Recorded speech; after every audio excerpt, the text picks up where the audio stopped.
Ano yung pinaka-challenge na pag-lead ng tao? Kasi siyempre, gusto natin sumunod lahat, di ba? Nice. Ang ganda ng tanong.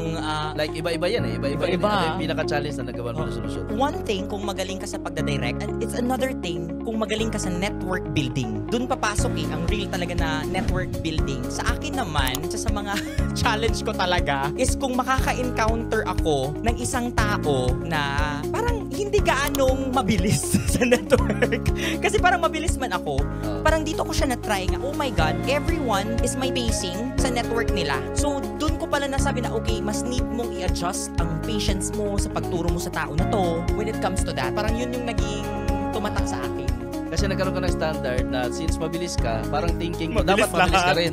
Oo. No? Oo, hindi natin alam na may iba't ibang process. So, naintindihan mo siya. Yes, naintindihan ko siya.